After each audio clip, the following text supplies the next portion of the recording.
Hello and welcome back to coverage here of Grand Prix Montreal. Marshall Sutcliffe in the booth with Jacob Van Lunen, Ian Barber, and Matthew Pio.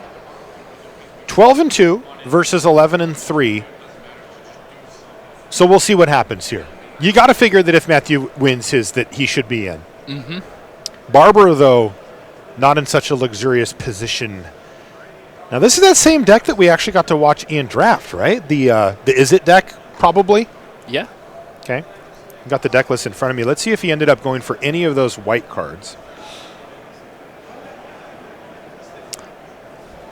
Crackling Drake, okay. Electromancer, Apoth Sizzle, Two Sonic Assault, Whisper Agent, Piston Fist Cyclops, Thousand-Year Storm. He played it. Oh, I love it. He almost took it, said, no, I can't do it, wheeled it, and ended up making the deck. Not playing white, though. Well, you say that. Hold the phone. There's a Charnel Troll. He is playing Boros Guildgate ×2, maybe for Response Resurgence. Is that what that's for? Okay. I don't see any cards in the white column. Wow, Charnel Troll for Peo. So it looks like he's going to go for the upkeep, discard, then exile it, and get a bunch of counters on this Charnel Troll. Oh, yeah, it's 2, buddy. Dude, that thing can completely run away with the game. Yeah, I've gotten just demolished by it already. Right.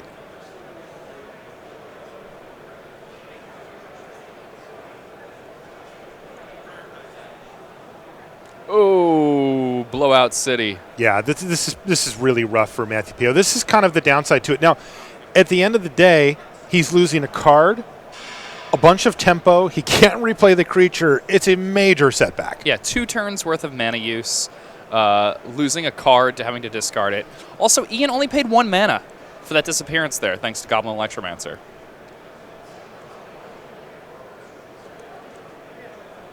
Ian even got a ping out of it.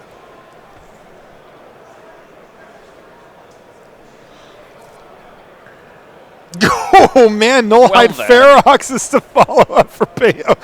Boy, Ian Barber has to be like, what is going on here? Plays a rare. Oh, he'll just pay 1 mana. Disdainful Stroke it. Oh, my God. He did the let me read that first. Make sure it's not uncounterable. He's got a good personality at the table, too. He's a pleasure. Wow, look at this turn from Barber. Yeah. That's 5 mana worth of spells, or 6 mana, worth of spells for 4 mana, and critically countering the Nullhide Ferox and then drawing 2 cards off of Chemister's Insight. I love where he's at here. Oh, I love where he's at. I mean, this game has this game has basically been like the most fun game of Magic that's ever been played by anybody thus far. And I've said that a few times this weekend. These Is It decks look really fun. Do you think Matthew's having fun? Like combined fun score high, or just I'm for talking Barber? about just from Ian's perspective. Okay, he's definitely having fun. Matthew is not having fun. When that Charnel Troll got bounced, Matthew's fun factor got significantly reduced. Yeah. Yeah, not just the advantage bar, also the fun bar going over to Ian Barber's side. All right, well, Charnel Troll's back. But I wonder how bummed out Ian Barber even is about that at this point. And now there's a Piston Fist Cyclops that and kind of start going to town with a race. And if Ian has, it looks like he has this Boros Guildgate, he could set up a win up for the following turn. I believe he has Response Resurgence in hand. You're right. So if he has access to white mana on the following turn, then he can cast that, get 2 combat steps, throw that Piston Flip Cyclops into the air with the maximize altitude that's in his hand, and that seems a little bit gross, right? It does.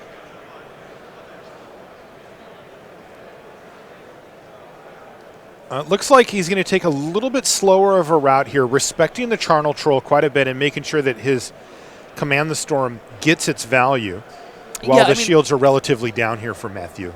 Yeah, the Guildgate comes into play tapped, so the play I was describing has to happen next turn. Mm-hmm. He could jump the Cyclops, right? Yeah, he could. But doesn't really need to.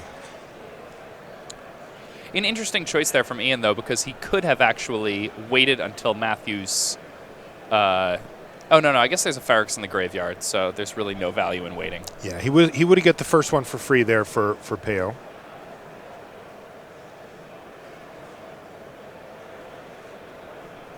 Erstwhile Trooper. That's the first one of these I've seen cast this whole weekend. That's because it ain't very good. It's just such a steep cost, right? It's not just discard a card, it's discard a creature card. And, I mean, that's your action. Those are the cards that you need to win the game. I've had so many situations where my opponent has attacked that thing as a bluff into like my 3/3, and I just felt like I was like, maybe I should just call here, because even if they have it, then I have like this card that I could interact with, and I'm not sure if I want to spend the card because they're tapped out.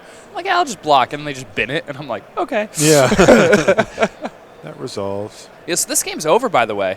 Response Resurgence in conjunction with Maximize Altitude means that Ian Barber is going to be able to attack in the air on this turn for 12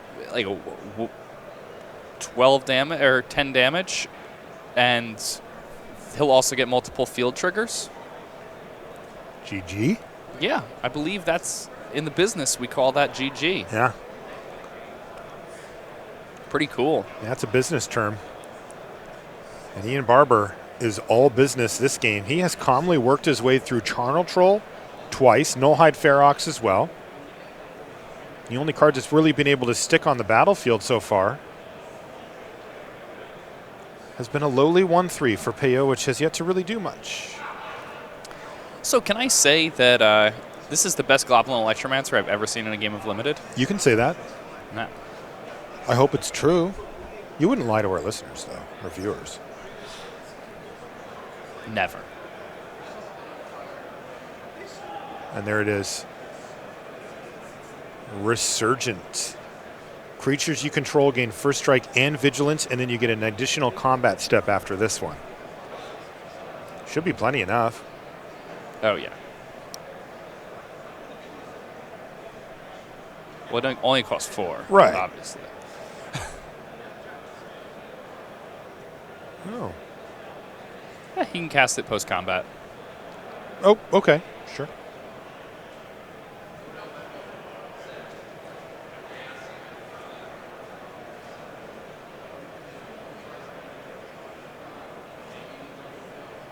Or not? No, chooses not to.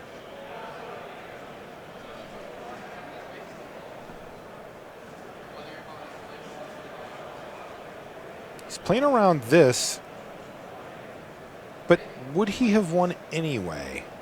No, I guess not. No, he didn't. It's very well played. Yeah. Necrotic Wound is not the kind of card that I would play around. I honestly thought it was a little conservative to play around it, but now I'm kind of like, did he had it? I'm like, well, maybe he was right. Yeah, I was like, whoa, that was really tight. Nice, Ian.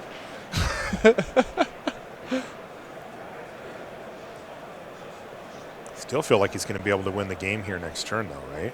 Oh, yeah. Just added a Crackling Drake, too. So, even if Matthew, somehow finds a way to deal with the Cyclops.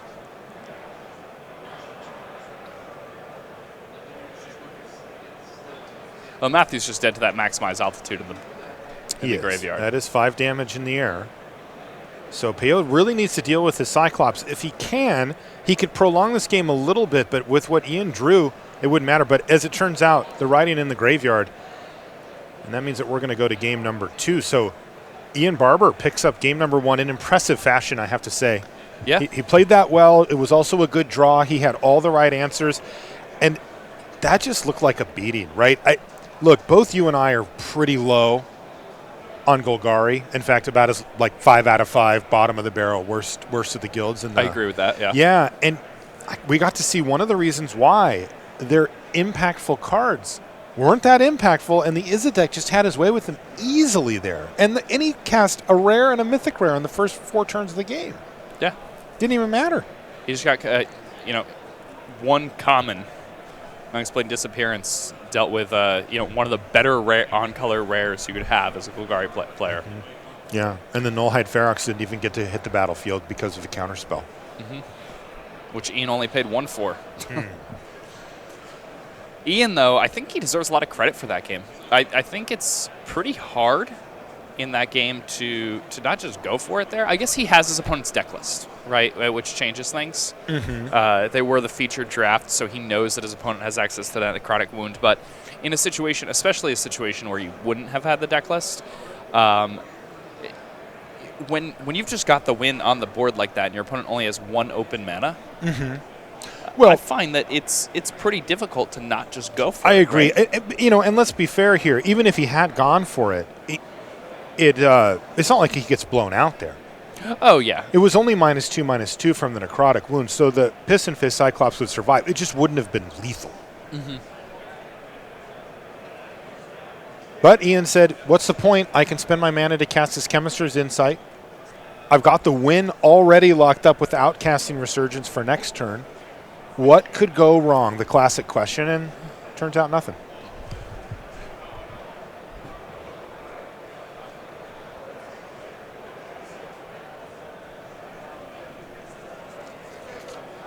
Okay, back underway here in game number 2. Our players scrapping it out for possible positions in the top 8. Peyo looks like he is well set up at 12-2 with his Sultai deck to make it in there if he can rattle off 2 games in a row. Barber in a much more precarious position even with a win here.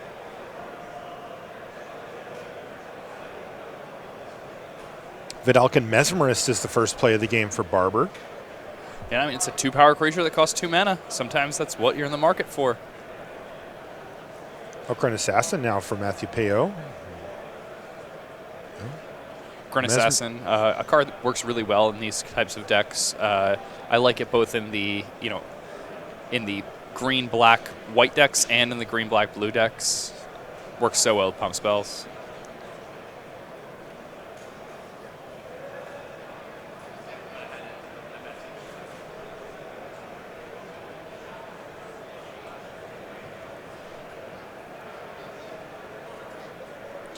Ian has Electrostatic Field in his hand, a card that matches up very poorly against this assassin.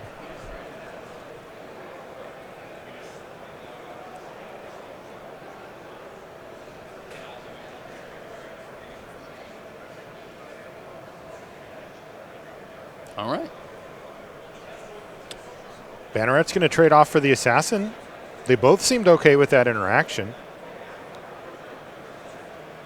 Yeah, Ian with that with the Electrostatic Field in hand, I'm sure he's pretty thrilled to have seen that get off the table. And it seems like he may have just drawn a Murmuring Mystic.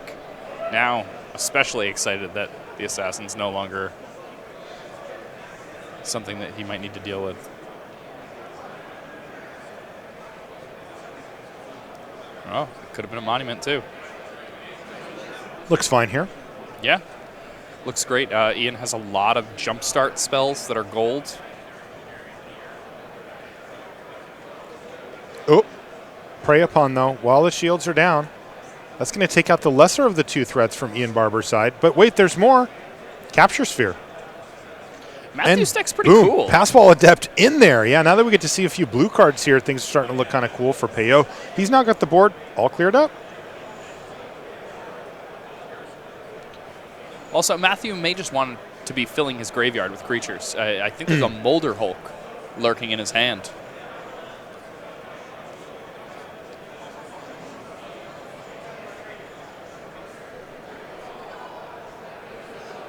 Aggressive trades, kind of just the name of the game, I guess.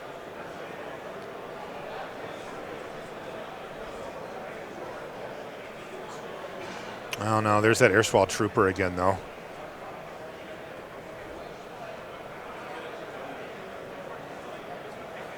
Ooh, and Ian drawing a nice one there in Chemister's Insight.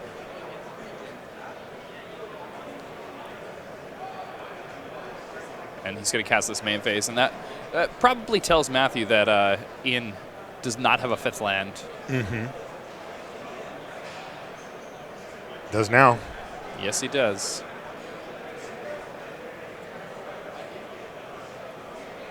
Plays that mountain out of his hand for ostensibly just shipping the turn back here to Peyo. Now, as well as Matthew's done in the early stages of managing the board for Barber, he hasn't really put up anything insane on his side of the board just yet.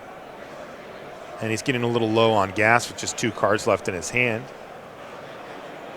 Is he going to make anything unblockable? No, just jamming.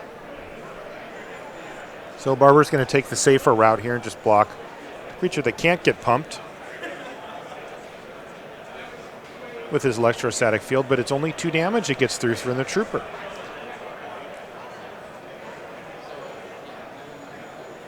Ian untapped the Monument, but of course remains tapped because of Capture Sphere. Oh man, he just drew Thousand Year Storm. Oh my goodness, please let this happen. Do it. Do it, do it, do it, do it, do it. Oh my goodness! Boom, baby! Thousand Year Storm Oh on the battlefield. Gosh. Oh my gosh. Oh man. I am a very excited gentleman right now. Playing in round 15, Ian Barber showing absolutely zero fear and just windmilling Thousand Year Storm onto the battlefield. To be fair, he's not under that much pressure. So, in the 1,000 years that I've been doing Magic coverage, commentary, writing, I don't think I've been as excited watching a match of Limited as I am right now. Yeah, this is straight Ian gasoline. about to untap with a 1,000 Year Storm in play. Whenever you cast an instant or sorcery spell, copy it for each other instant and sorcery spell you've cast before it this turn. You may choose new targets. Can he go off with 1,000 Year Storm, string together a bunch of spells? Let's see what he's got. Boy, he has a critical piece of the equation here. He's got a 1 mana sorcery or instant in his hand. And he has a Chemister's Insight in his graveyard. He could draw 6 cards right now if he wanted to. Like he could maximize altitude. And then he could draw 6 cards by kickstarting that Chemister's Insight. He might also just be able to... Can he just murder somebody with the... Electrostatic field? Yeah, Electrostatic field, plus he has the... he has multiple copies of Sonic Assault in hand right now, each of which are going to get copied, thus tapping down attackers. He can just pass the turn and just kill Matthew over the course of a pair of turns with the Sonic Assaults. Like the world is Ian's oyster. This is awesome. I love that he's pushing these boundaries at such a high level. This is not a draft with friends where you're just like, we'll see what happens. This is legit, real deal. Matthew's playing for top 8. Ian Barber playing for his chance at top 8, though at 11-3, he's certainly not guaranteed. We had over 1,000 players here in Montreal.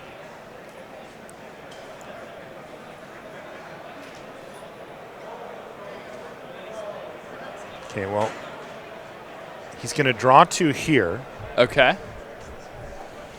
I like it. I like it. Storm count 1. Yeah.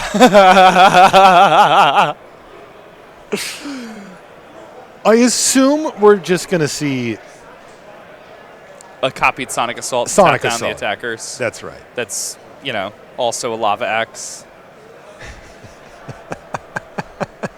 You could tell Ian's excited too. Yeah, he looks really excited. Oh my God. Command the Storm and a Cyclops. That Command the Storm is pretty good too, huh? Oh yeah. Okay, Sonic Assault. Let's copy this Sonic Let's Assault. just copy this bad boy. Oh, we have a field trigger also, I believe. That's right.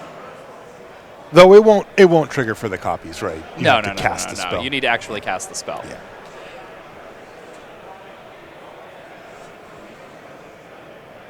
He's going to be copying Command the Storm. And the thing is, with all that jumpstart in his graveyard, it's just the writing's on the wall, right? Like this 1,000 Year Storm that's just it. Oh, we're done. It's just a matter of what sweet way he decides to win the game, basically. I mean, Matthew just does not have enough pressure on Ian Barber. And Ian Barber's just putting on a show. Yeah. Thank you, Ian Barber. Thank you. I appreciate this. Also, this turn could be completely it's ridiculous. better than Westminster. How much mana does he have? 1, 2, 3, 4, 5, 6, 7, 8 now with the land drop? Oh, and he has the maximize altitude too, so he Yeah. can maximize altitude and then double Sonic Assault. So the first copied Sonic Assault does 4/5 with the field. The next one does 7 with the field. Yeah, so that's just lethal. That's game. Wow. Wow. Maximize altitude, your creature. He doesn't even attack his opponent. He's just killing them with the 2 damage from the Sonic I Assault. don't think he actually attacked him at any point. This is amazing. It's the best. This is Sonic Assault. His already tapped down creatures, by the way. I do feel a little bit bad that Matthew Peo had to be like the sacrificial lamb for us to watch 1,000-Year Storm go off. He didn't put 1,000-Year Storm in his deck, and we have Ian Barber with a victory, knocking both players, actually 12-2, 11-3, to 12-3. We'll have to see if Ian Barber can scrape in to the top 8. Usually when we get to this point of the tournament, you start thinking about an X-2, a 13-2 record, or maybe a 12-2-1. And by the way, that's Ian right there. And he should be excited. Hey, nice job, man. Great job. Yeah, he's super stoked. That was just amazing. 1,000-Year Stormed his opponent out in round 15 of a GP. But we do have to wait and find out if he's going to make it into the top 8 along with everybody else when the announcement finally comes. So we'll be keeping it a close eye on it. And I'm not going to lie, I'm kind of rooting for it. I just thought that was so cool that he did that. We're going to take a short commercial break. When we come back, we'll have more magic here from Montreal. See you in a few.